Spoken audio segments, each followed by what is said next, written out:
Welcome back to the PopUp Podcast. At least that's what we're calling it today. Yeah, for today. Hello, uh, Facebook. It's Pastor Andre Mitchell and Stephen Mitchell, and we're doing our pop up podcast. Let me see if I can jump on his Instagram.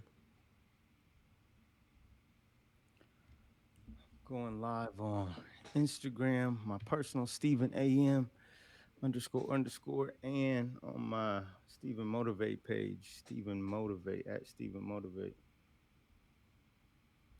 Okay, I just joined. Are Can you on you? the Stephen Motivate one? But I am. okay, you on Stephen Motivate. They can be confusing.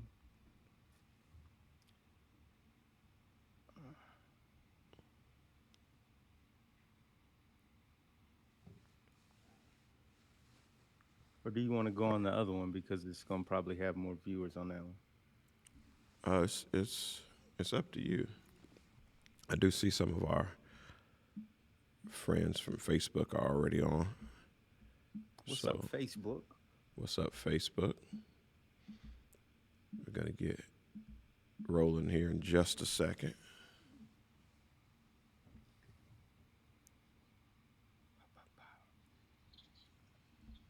Right, yeah.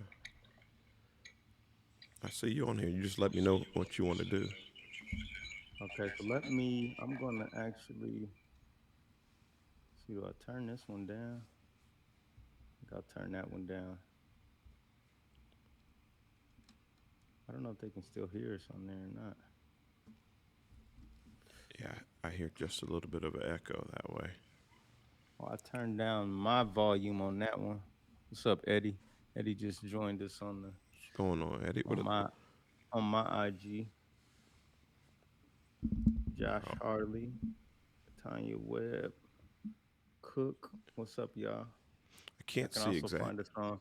I can't see exactly who's on Facebook. Okay, let me pull up a Facebook feed too. All right. See if we can get that going. So this Instagram's gonna give us just a little bit of an echo here, but it's good to see you guys with this afternoon, this evening. We're gonna kind of continue the conversation that we Big Mike. had from What up, Mike?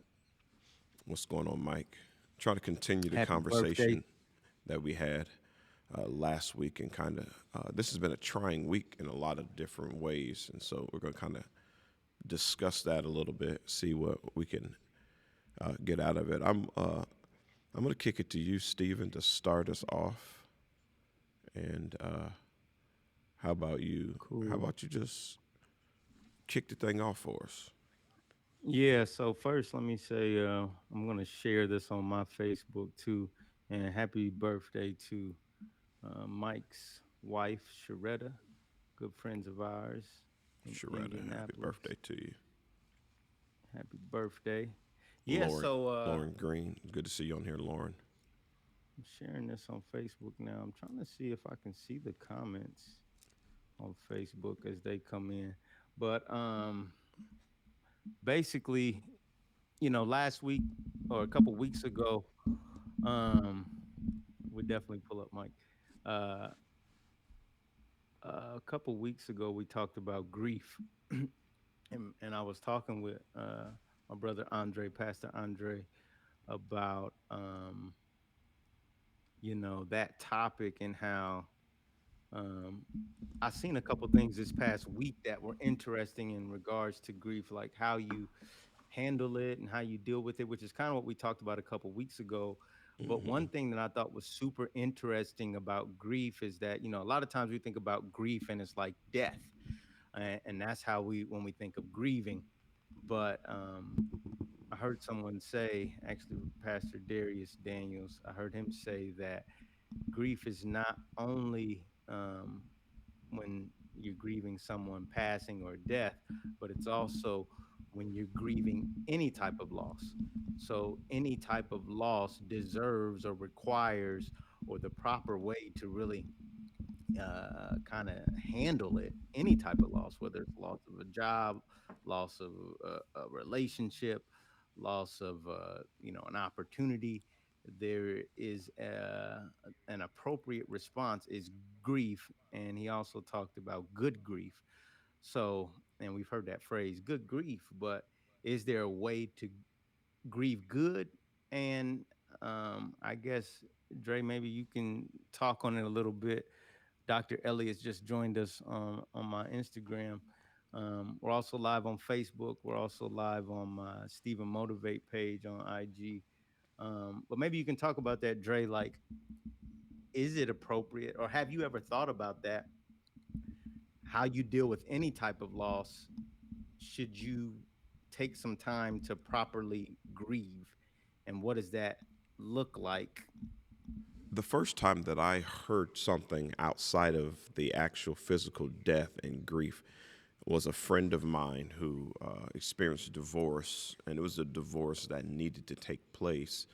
But even though it needed to take place, they talked about grieving the loss of the marriage or grieving what was. And that made me think about change in general. Usually, when change takes place, something is dying. And the reason why a lot of people have a hard time embracing change is because they don't know how to grieve what is dying, and in order to embrace what's coming. But grief is actually a tool. The only problem with grief is sometimes it overstays its welcome. So if we can learn how to grieve properly, and we can learn how to put things in a proper perspective, and we can alleviate a lot of things with it. And so I think the first thing to understand is grief is a process, whether you're grieving death, whether you're grieving any type of loss, loss of job. I'll give you an example that seems weird. Like when we had only had one child, and then all of a sudden we had two children, then there is a sense of loss of what you had before because it changes, and it changes quickly. So now the stroller that we had, now either we need two strollers or we need a dual stroller. So when you know how to grieve something and shift from what it was to what the new normal is going to be, that is going to be beneficial to you.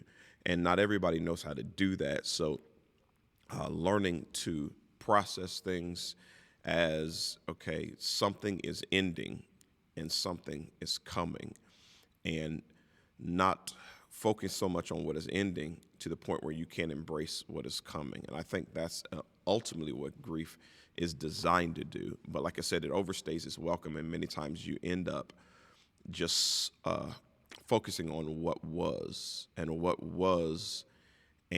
will be are in two different camps, and you can't be in both camps at the same time. At some point, you have to leave the camp of what was and shift to what will be.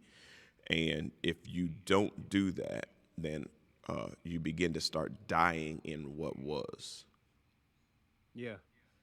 Yeah, that's crazy because it's like, I mean, how easy is it to stay in those spots? And even if you think you have come out of a spot, like how easy is it to um or find yourself tied up in something and kind of stuck in a past, even though you feel like you physically even moved on, or maybe even you moved on to a new job or a new opportunity, but you're still upset and you haven't properly dealt with what was.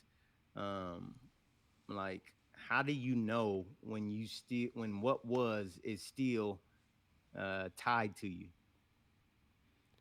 When uh, when it takes you through the exact same emotions when you first lost it, there becomes emotional process. But the key word in emotion is motion or movement. So emotions are designed to move you, and it's okay to be moved to a certain point. But when you begin to be moved beyond where you want to go, that's that's problematic at best. And so when you can tell when you haven't moved past something, when the same thing brings you to the same place it did before. When you first heard of your loved one's death, there's a sinking feeling.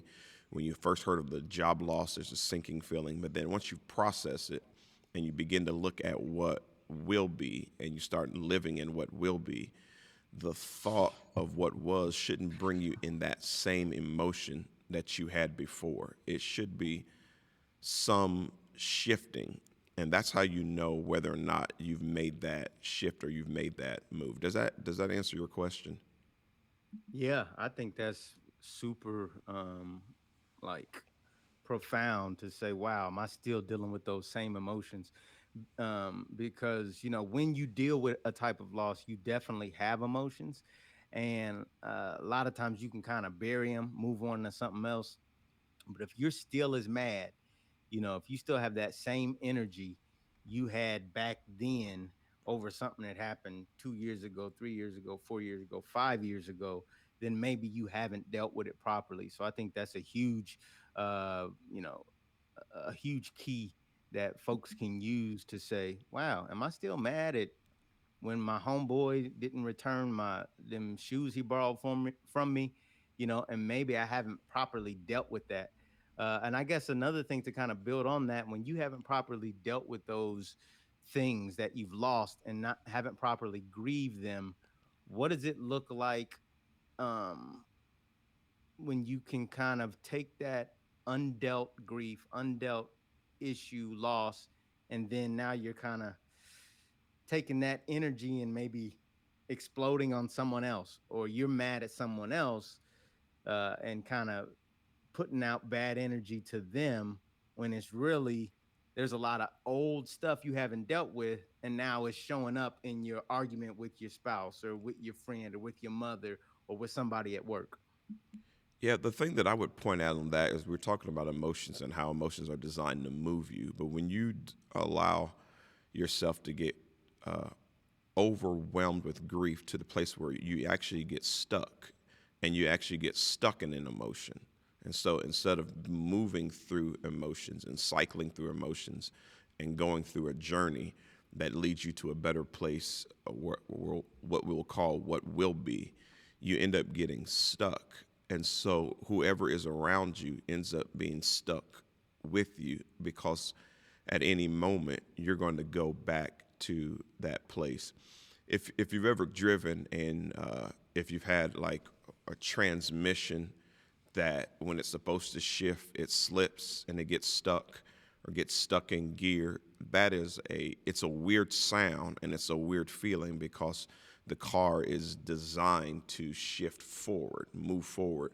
So when you miss the shift and you get stuck in something, then the people around you get stuck with you. So if and so either they get stuck with you or it starts going downward. So life is an upward hill, and once you get stuck, you don't stay in a certain place. You end up slipping backwards.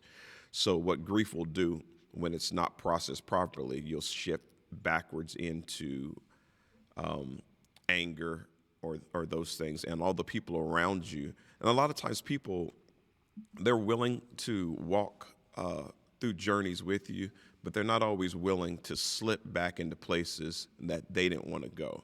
So I come to help you. I come to talk to you. I come to help you move forward. But if you're pulling me downward while I'm trying to help you move forward, then it becomes detrimental to me. And some people end up losing those most loyal to them because they got stuck and then they started slipping back. So you have to be honest with yourself. You know, am I really mad at them? Or is this something else I'm dealing with? Anger is normally a secondary emotion. It's not a primary emotion. So something else is triggering that anger in most cases. So you have to learn and diagnose what it is and be willing to say, okay, I got to move forward. And the woe is me attitude that nobody understands this is not realistic. Everybody's gone through some type of loss. It may not be to the level that you have it, but there's someone somewhere that has. And so you have to kind of either reach out to them or make up in your mind of like, I've got to move forward eventually.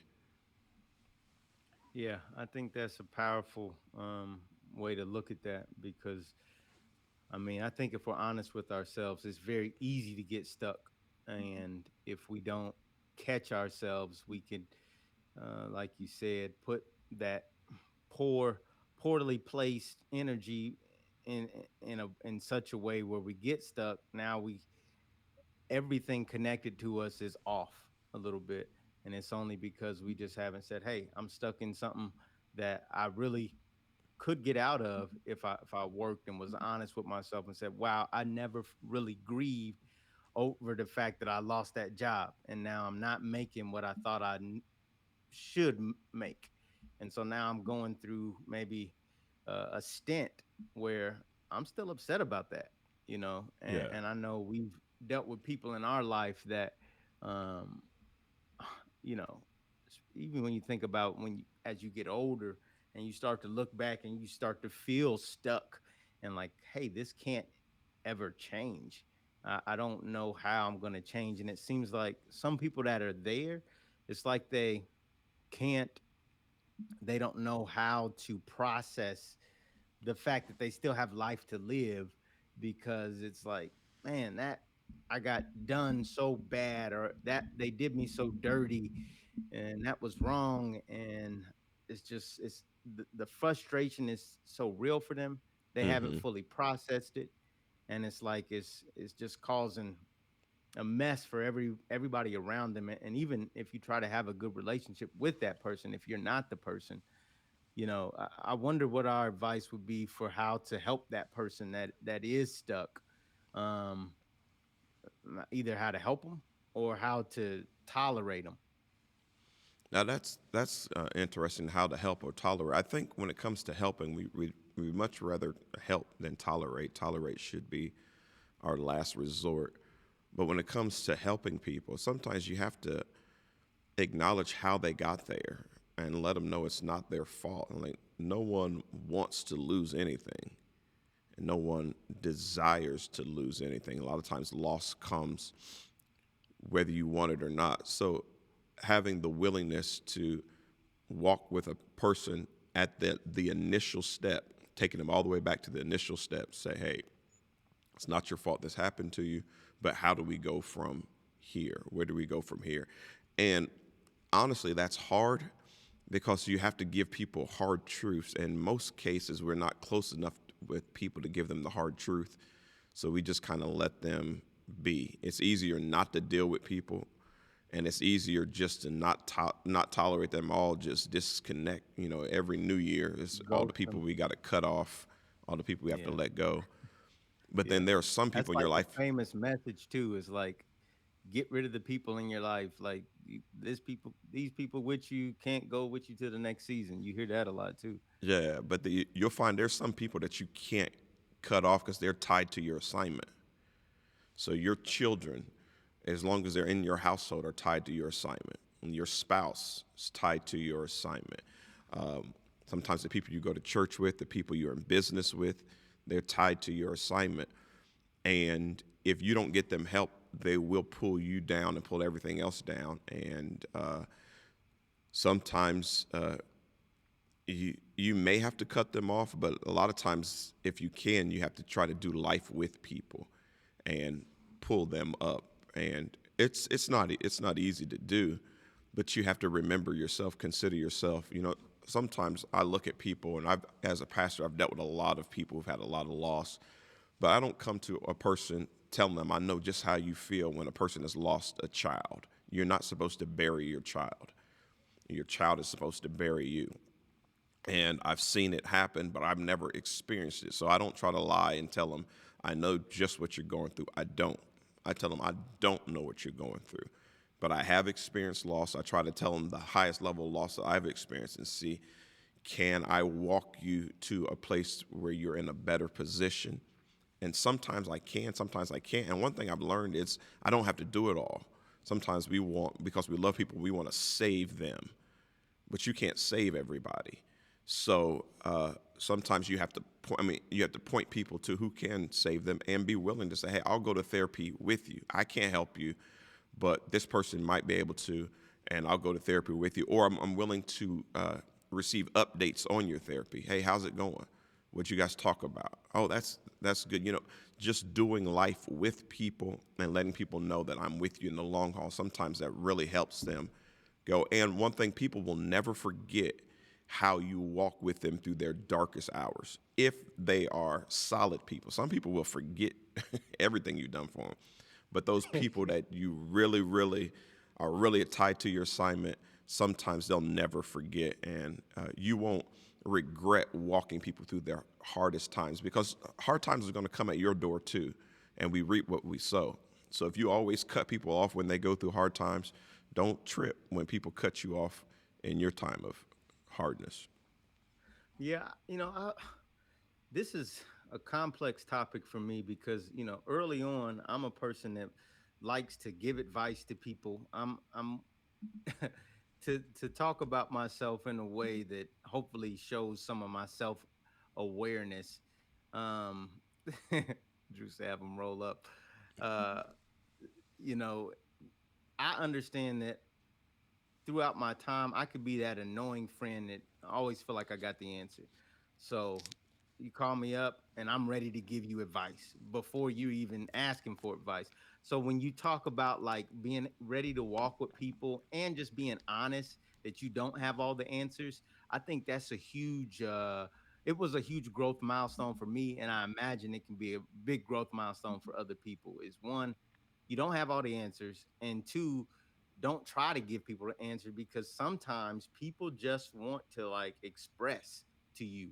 And even though you might have the answer, it or not, it may not serve the relationship well for you to give them an answer. Like sometimes people just want you to kick it with them and cool it with them, and like even as it relates to rolling up and kicking back and people hanging out, like I think the reason that is therapeutic for a lot of people in our generation is because, in a sense, it's like a no judgment zone. And it's a lot of times people kicking the bobos, complaining, saying whatever comes to their mind.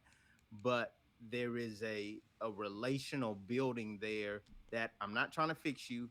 I'm not trying to, tell you what you need to do or what you don't need to do. We're just kicking it. And as it relates to what we're talking about grief, I think that it's kind of occurring to me now, but it's a reason why that is probably therapeutic as well because it hits on those topics that you just talked about. For me, that's something I learned in marriage, and I think something a lot of men can learn. A lot of times, the women in our lives, when they're hurting, we immediately want to fix it. But sometimes they just want to express. They just want to be heard. They actually understand. I'm going to have to process this by myself. I'm going to have to make these different steps.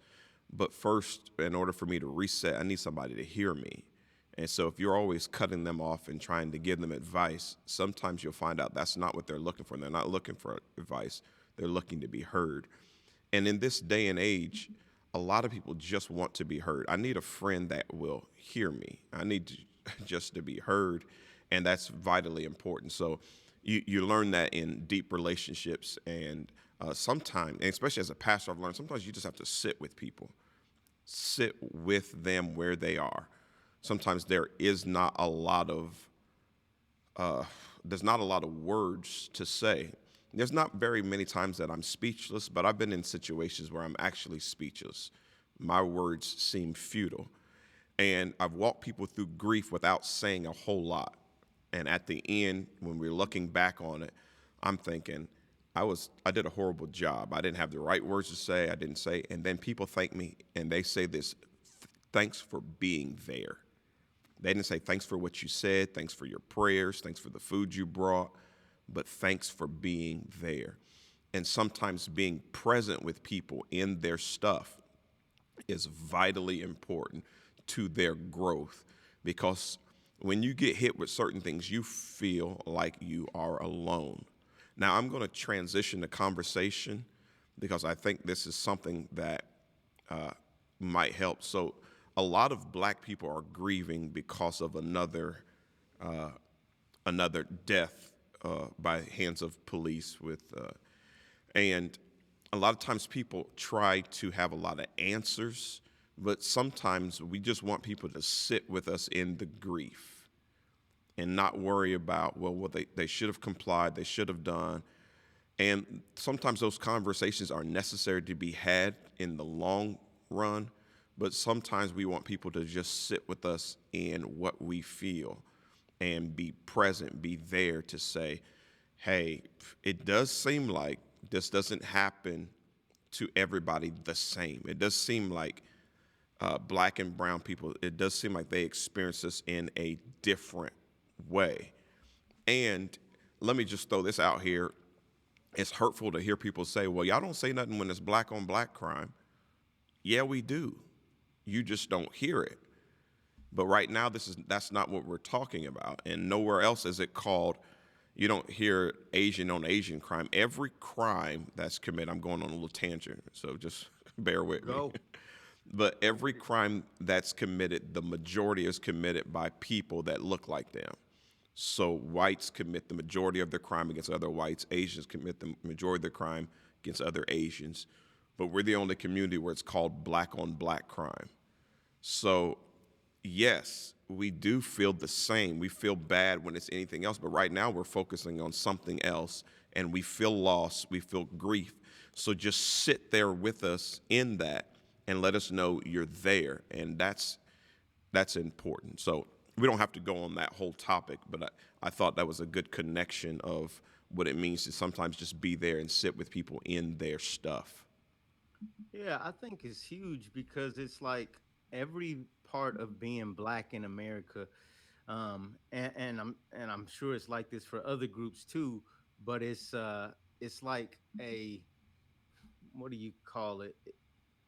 It's like there's so many triggers of I'm not heard, I'm not really seen, um, I'm not really, like everything can be a trigger, like, and to then have to like explain to other people like why you're triggered is such an insult. It's like, okay, wow. And I've been watching this show, Exterminate All the Brutes, which gives America history along with kind of the world's history in a not so uh, beautiful way. And we're all taught to be patriots. We're all taught to be, you know, proud of where we're from. And in a sense, we are. But if we really looked at the history, there's a whole lot that we just haven't been honest about. There's a whole lot of this history that we're just simply not honest about. We're not honest about how America was formed, or taking that all the way to today, how policing happens. And it's always this, like you said, up, let's dissect it. Did he do the right thing? Did he not? Should he have walked? Should he have stayed? Should you try to get away from police? Should you not? And it's like, at the end of the day, it's this is so repetitive that it's becoming, it's almost like insane.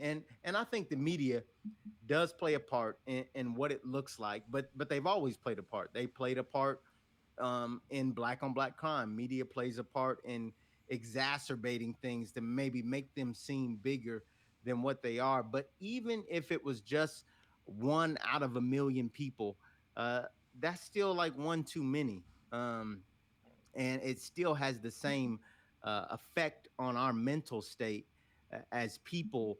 Where I think you just, hopefully, the point I'm trying to make is that you're so right. If you don't understand something about justice, about police brutality, it's best to just sit with people and try to understand. But when you show that you're not even trying to understand, it's indicative of, wow, you don't even you don't even see the problem, so you certainly don't want to address the problem. And it's almost like you're not even in relationship with me. You don't even know me. You don't even empathize or sympathize with what I am or what my community is going through. Yeah, that's powerful. One thing I've learned about grief, something that I've noticed. For example, of course you know this, but not everybody knows this. But our uncle was murdered several years ago, and a lot of the family wanted to know how it happened, who did it, and all that. For me, that wasn't going to bring my uncle back. So I'm not the type of person who wants all the details. because it doesn't change the outcome for me. But one thing I have learned is that some people, they need the details in order to process. In order to feel like they've got justice, they need to know everything. They need, in order for them to handle it honestly. And going to America and the things that have happened, transpired, there's there's a sense of whitewashing or brushing over our real history and not wanting to bring it up because it's old. But for some people, in order for them to move forward or even process what they're dealing with now, they need to have the real history, the real honesty. They need to laugh at a Christopher Columbus Day and say, how do you found Celebrate too. something where people are already there, and to really look at that and laugh at it and say, okay, that can't be real, and look at, okay, what about indigenous people, what about all that. And it's not bringing up old stuff as it is having an honest look, okay, what really happened, and that'll help me with what I feel now. And when it comes to African American people, we want people to look at things with a level of honesty and say, okay, I may not agree with you in this situation. I've watched the video the same way you've watched the video, and I don't see it like you see it. However, based on history, I can understand why you might see it that way. That goes a long way in conversation versus saying, "Oh, you're a race baiter, and you don't never say nothing when this happens, and all lives matter. It's not just Black Lives Matter." There's truth to many of those statements, other than the race baiting thing, but there's truth to many of those statements that sometimes some people don't say the same thing when a black kills a black. Some people don't. They don't. So there's truth to some of those things. But if you're my friend, you want to come on my side and see what I see instead of glossing past everything, because you're not helping me in my grief if you're not willing to sit with my honesty from my perspective and then move. Now, once we've moved past the grief, then maybe we can debate and look at things and try to fix things. But going back to the situation with the wife, you just want to be heard sometimes. Just hear what I feel, because this triggers me in a certain way based on this, based on that. Well, oh, it's the news media. Well, no, my feelings are not based on the news media. I've lived in black skin all my life, and certain things trigger me. And this is why they trigger me. And if people could listen and understand, it heals the grief, and then we can move forward. But a lot of times we don't want to be honest. And the lack of honesty, specifically in America as it relates to race relations, it keeps us in a state of grieving when we should be growing. I like that, grieving versus growing. Yeah, you brought up a lot of things. I think I'm still mad about what happened to our uncle. And in this conversation, I don't know that I've ever properly grieved that, because I'm still angry about it. Even as we think about it right now, I'm still angry, and I know the guy did his time and got out. And there's a longer story about that. How some folks in our family forgave the guy, and as they should do as Christians. Um, but I'm still mad about that. A couple things. I like what Ty just said. We need to know where we've been and know where we're going. Kelly said some things on the Stephen Motivate IG.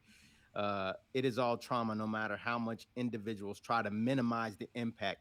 Everyone knows that trauma equates to traumatic. And then she also said your personal presence is often the best present you can give, and it costs you nothing. So as we think about grieving loss and how it's important, because I wonder, as I think about what happened to my uncle being murdered, I wonder how that may be showing up sometimes when I'm angry, and I may need to talk to a licensed therapist to understand that. But I think in general, the idea that you can, and it's hard for me, like, shut up, sit with people, listen, and not just try to jump in with answers, jump in with thoughts. I think it's a huge growth thing. I think it's a huge maturity thing. When you talk about marriage and how to be successful in marriage, everyone knows that a partner can get on your nerves, whether it's, you know, whatever, the man or the woman. But to your point, probably one of the best strategies is to just shut up and listen. Let somebody talk, and don't try to correct them. Don't try to uh, fix it. Just be present.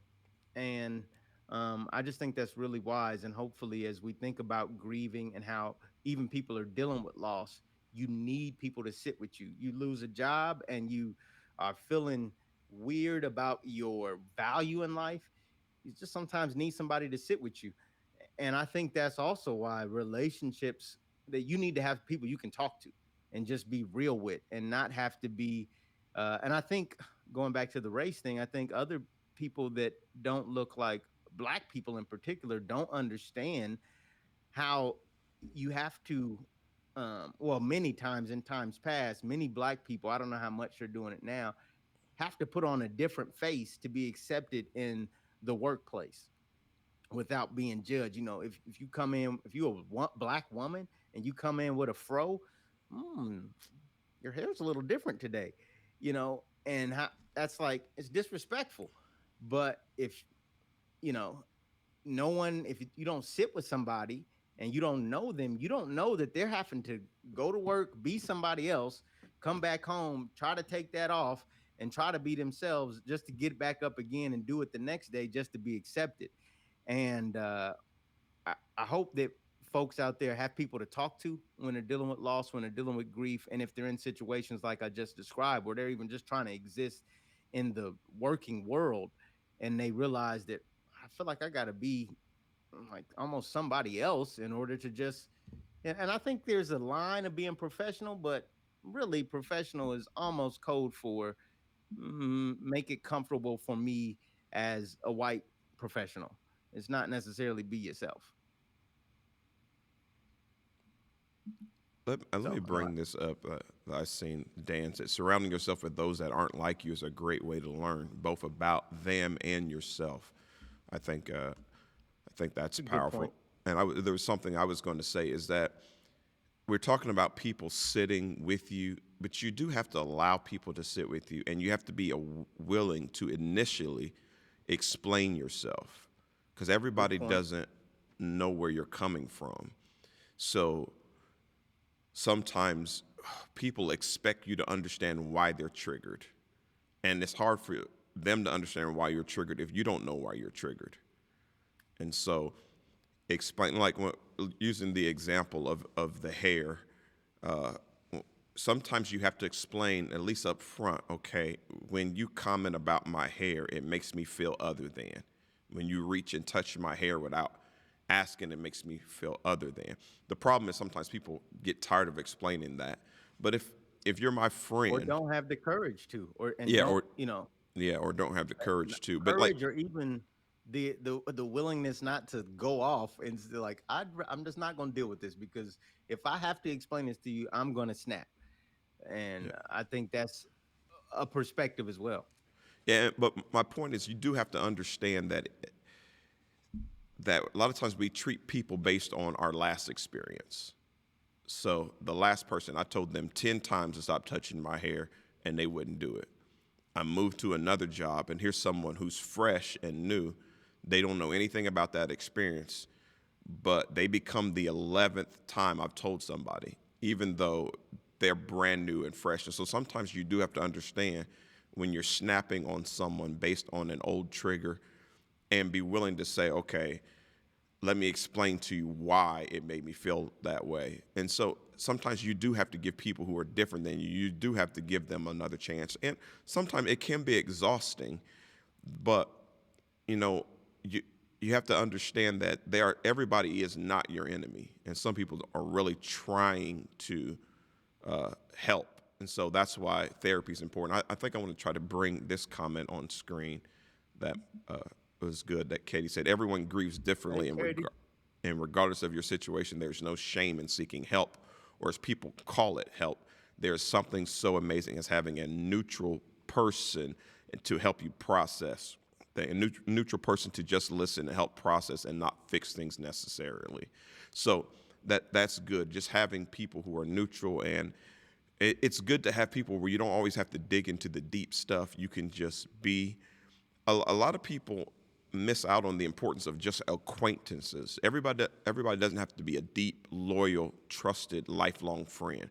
There's power in just acquaintances, just people that, you know, smile at you, that make your day. Sometimes those things go a long way, especially you're having a bad day and if you're having a bad day and you open the door for someone and they walk through and they don't say thank you, that can trigger you more.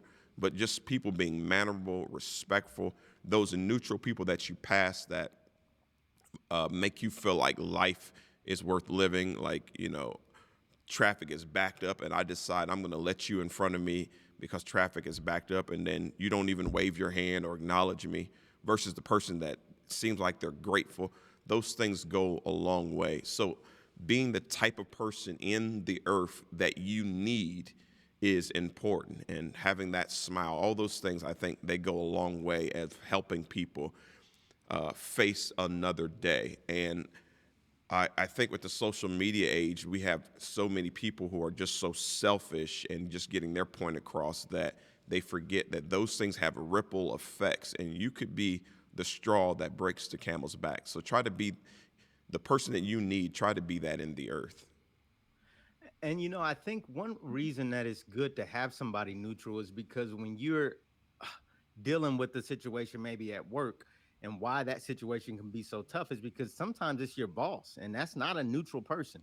And if you say the wrong thing, or if there's animosity there, or if present the wrong way, and these are things that I know minorities deal with, and not necessarily I've dealt with it myself, but I've also grown up around the majority, and I feel more comfortable dealing with that. So it's not as tense for me. I can be I don't know if it's mature. I can be patient enough to say, hey, this is how I prefer to interact. If it feels respectful to me, hopefully it feels respectful to you, etc.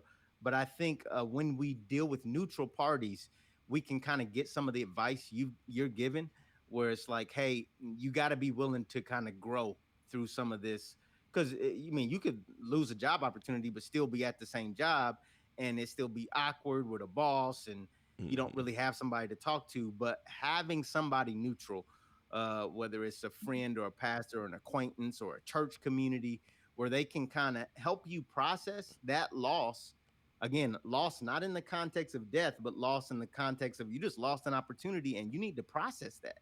Because if not, as we talked about earlier, you're going to be carrying that through different situations. Now you don't feel like you're worth anything, your value. You're like, can I get another job? Am I ever going to make it? Grief is crazy. It'll make you start thinking some crazy stuff. Like you start feeling like you're worthless, and it's like, no, you just weren't picked for the job. It's okay. Um, and being able to process that is important, especially with a neutral party. I think it gets back to what we've talked about throughout the discussion tonight, which is you can grieve and you should, but then the next step is growth, and you've got to growth. Whether you have to grow, whether that's having a conversation that's going to require courage, or continuing to get some coaching from a neutral party that can help you deal with whatever grief you might be dealing with. Yeah, there's two things that I want to bring up, comments that I thought were important. I don't see everybody's comments, but there's some that I'm able to catch. I just wish there were more neutral parties these days. It's hard being on so many sides of things, and I think this culture that we're in, it pushes people to extremes. But with those extremes, I like this comment Tony said. Ultimately, no matter what we face, we are responsible for our response, That's and good, that's Tony. that's something pretty deep that people forget. And you may have been pushed to extremes because of one extreme or the other, but you are responsible for your response, and you can be triggered, you can be pushed, but ultimately those things rest with you, and you have to understand that. But on the flip side of that is being the type of person that helps people have a better response, being the type of person. And that's the difference between sympathy and empathy. Sympathy, you feel sorry for people. Empathy, you actually put yourself in other people's shoes and you ask yourself, how would I respond if it was me? If I didn't have all the training, all the therapy, all the tools, all the scripture, all the prayer, how would have I responded if that was me? And sometimes you realize, man, I probably wouldn't have responded that well if I didn't have all the things I have. So you put yourself in that person's shoes and try to help them and be the person that they need, but also learning in your own life, okay, I've got to learn how to respond better. And it all helps us grow. And loss, one thing loss can do, it can help you identify with someone else who's losing or has lost something because you remember what it feels like to be in those shoes. So grief is human, loss is human, and our response should be human as well. Yeah, I agree with that. I want to push back in a sense because I love that we're responsible for our response. And I think there's, I'm trying to see how can I say this. You can't excuse certain behavior or you shouldn't excuse certain responses, but we also shouldn't ignore the environment because I've always said that because we've dealt with folks coming in and out of jail for my father's dealt with that for years, and so naturally when I was working with him and helping him, I kind of got into that environment of criminal justice and learned a lot about that. And so one thing that was always true, hey, you messed up and put yourself in a position where you're in jail, you really can't excuse that because for some reason you was in the wrong position and you I don't ever want to excuse people's personal responsibility, but secondarily simultaneously I think what's happening in today's environment is we're learning that we can't ignore this environment anymore either because there is an environment that's conducive to some of these behaviors. And at this point, you look at the situation with the Army lieutenant. Did you see that? Yeah, I Where the did. Army lieutenant was pulled over. And it's like one thing that caught me that he said, the guy was like, well, take off your seatbelt and get out, follow a command. And he's like, look, I'm scared. I'm scared to follow your commands because there's an environment now. I don't think media helps because if you think about a good police person's side of the story, you got to look at it from their position. They're probably like all these media images every day showing this stuff. It makes it tougher on them. That now people are scared to even interact with them. But no matter how the environment has been created, it's real. So you got an Army lieutenant that, because of the environment, is just cautious about following direct orders because we're in an environment, or at least it feels that way, where things are dangerous with these interactions. And so, I think that we've got to control how we respond, certainly, but we're certainly need to be aware of the environment we're in. And I think the challenge to all of us is to continue to talk. Because to Katie's point, you feel like there are no neutral parties. And what happens when you get to talking, because we're starting from such polar opposite sides, we're ready to come in with our positions. I'm holding my position, but in doing that, it's kind of missing the point you brought up earlier is sit and listen. Come into a conversation ready to listen more than you're ready to speak, and you'll probably get more out of it. I don't know how many people seen the movie American Skin.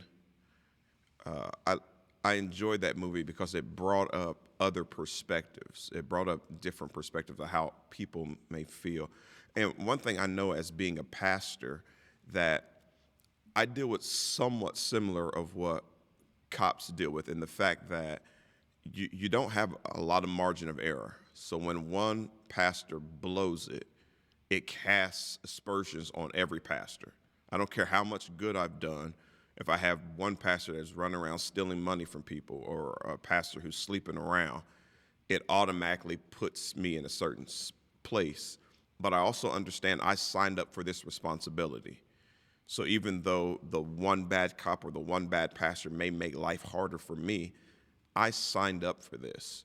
So I have to be I have to understand. I have to understand there's a certain life that I have to walk, and I don't always get it right, but I can't blame the congregants for the strict life that I have to live based on what someone else did.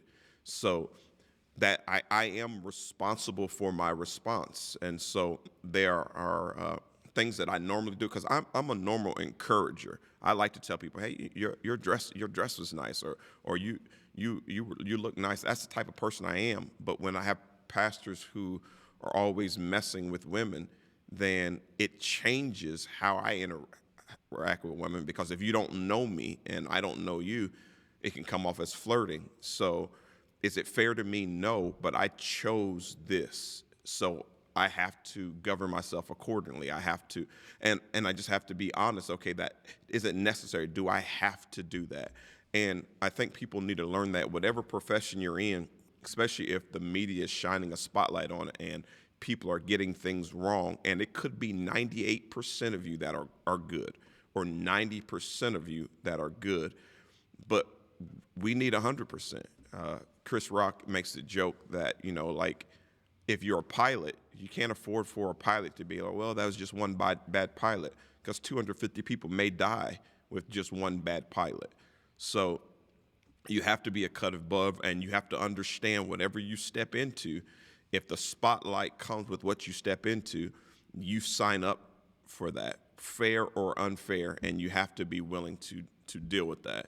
So I think that's just something that I need to throw out there, that, yeah, it is unfair, and media may make it worse, but a story is a story. A story will always be something with cameras on.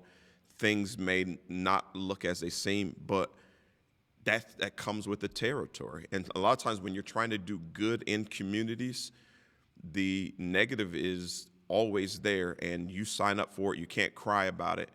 That's what you signed up for, and you have to be the best that you can, and you have to try to be above reproach, which is impossible, but that's what you sign up. As a pastor, I have to be above reproach. I'm not always going to get it right, but when things happen, I can't make a lot of excuses. Sometimes I just have to apologize for all of us. Well, what about what the Catholic priests were doing with little boys? I didn't have anything to do with that, but I have to apologize for that. I have to accept that, embrace that. Yes, that was wrong. We shouldn't do that. We should change certain things, have things differently. We should have certain pastoral reform in order so that doesn't happen again. So likewise, police have to go through reform. And you may be a police officer who've never done anything wrong, have the right attitude, but you have to submit to that reform too, because it's for the greater good. And if people blow it on your watch, you have to step up to. That's part of life. That's what life is about.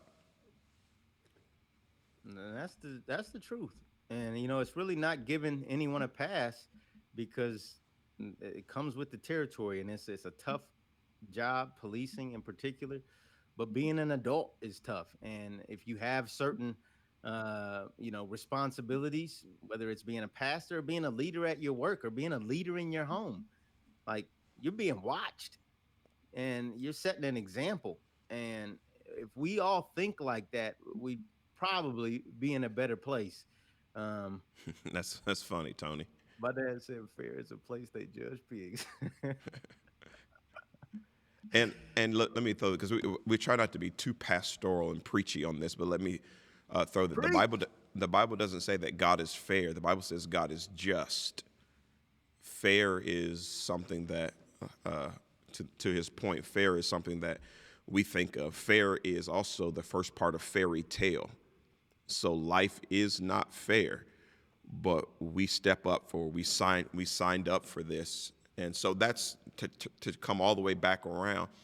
That's why it's important to listen to each other, because some people are going through things and situations that are not fair, and they're not going to get out of it. It is what it is. It happened. And so sometimes people need a place to unload and listen, be listened to, because they're going to have to get up and face it again. For example, let's look at the police officer who is pristine, has the great heart. He serves his community, and because of what other people does and do, his life is trash. His profession is trash. He's looked at in a certain way, and he may need to be listened to as well. So you have to be willing to sit in his space too and see things from his perspective as well. And hopefully he's willing to listen. Of course, if he's the pristine type of cop, he already understands and he's willing to listen. But life isn't fair, so doing life with each other helps us get through this unfairness. Yeah, and I can't imagine the trauma. We got a couple family members that are officers, and thank God for them because some of these people are doing crazy stuff. I mean, let's not act crazy. Like some people are acting wild, and I don't mean the situation that just happened, but you know, there are some situations where police are facing some tough stuff. But I read a book from Malcolm Gladwell last week called Strangers, and I love that it was book. yeah, I don't even know what point I want to bring out about it, but it's like we come into situations assuming we know stuff, and I think it just emphasizes the point we've tried to make throughout the discussion, which is we need to listen. It's going to not only help the person that's grieving, it's not only going to help the relationship, but it's also going to benefit you as the person that's receiving the information. Like, listen, try to not come uh, into a situation with these preconceived notions as if you know people. Because I know, even speaking for some of my white friends, they don't like to be considered as racist. Now, my view is that it's hard to live in America and not be racist in general, and it's better to kind of accept that as fate and then grow from there. But still, you can't start there with people like, oh, you're a racist. Like, no, you got to come in and let me get to know you as a person, so there's a balance, so we can all benefit and be better for everybody. Yeah, I agree. We've got about 4 more minutes. We appreciate you guys coming on with us. We're trying this out. We're going to do a more consistent podcast at some time. We're doing a couple pop ups, but I kind of like that that pop up podcast. I kind of like that idea, but that I may like not be that what too. we eventually call it. But we Do y'all appreciate you like that guys. pop-up Uh, podcast? yeah, do you guys like that pop up Nope, podcast? not when I'm dropping stuff. Not sure if I, but before we sign off, I'm going to give you a chance to tell us our sponsor. We do have a sponsor, and will you go ahead and let them know Yeah, who our so thanks. sponsor We is? are sponsored by Diamond Shine. You can find Diamond Shine at diamondshinecleaner.com. Clean with the power of diamonds. Again, diamondshinecleaner.com. Thanks to our sponsor. It's available on Amazon, Lowe's, Walmart, just about everywhere. Diamondshinecleaner.com. Clean with the power of diamonds. I like that radio Thanks. voice. Diamondshine.com. Yeah, that's better. I should have put it up. Yeah, you're listening to the Sounds of Love by Diamondshine.com. Well, and Well, any also our other, logo in the background, Andre Mitchell Ministries. yes. Yeah, eventually we will switch that to Diamond Shine, but Andre Mitchell Ministries, that's me. You can find me at andremitchell.com and Facebook and all those other fun things, TikTok, Instagram. Trying to do ministry in a different way. Everybody's not going to come inside the building, so we're trying to take the ministry to people. And I think one of the greatest things that happened to the church was the pandemic, to get us out of the four walls of the building and get us out to reaching people and finding unique ways to reach people. So I think that's important. And we just noticed that grief has been something that a lot of people have been dealing with. So that's what we've been talking about. And we're probably going to keep that thing going for a couple weeks because we know, especially coming out of the pandemic, there was a lot of grief, a lot of loss. And we just kind of wanted to talk through those things and see where the conversation takes us. And of course, as you interact with us, we thank you for that. Don't we haven't figured out how to see everybody's comments, so hopefully we're catching the majority of them. But if we didn't catch you, tune in with us again, and we'll get all that fixed and worked out. Yeah, we're still working through some of the kinks on that. And I just add, if you want to follow up on this topic, Dr. Darius Daniels on YouTube, you can look him up. He did a message recently entitled "Good Grief," and before we did this discussion tonight, I was listening to some of his work. So I thought it was profound. You don't just grieve when you lose a loved one; you grieve. It's appropriate during any type of loss. And it's probably not only appropriate but therapeutic, and it could help not only you but the people around you, especially if you're getting stuck, leaving some of that junk from the past, bringing it into new relationships, and you're not growing. So I really think the topic, how to grieve well or good grief, is a good catchphrase to say, what have I not really processed? A loss that I've went through that I didn't really process. So I hope that's one thing that sticks with you. There's also a pastor that I heard of that preached a message called Good Grief as well. His name is Pastor Andre Mitchell, and so you can look that up.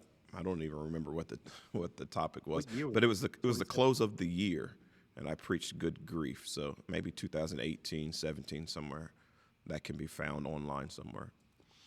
All right, well, we will be signing off. We are grateful. This is Andre Mitchell from Andre Mitchell Ministries at Rev Andre M, and also Stephen Mitchell. Thank you for coming Stephen on to A.M. our pop-up podcast.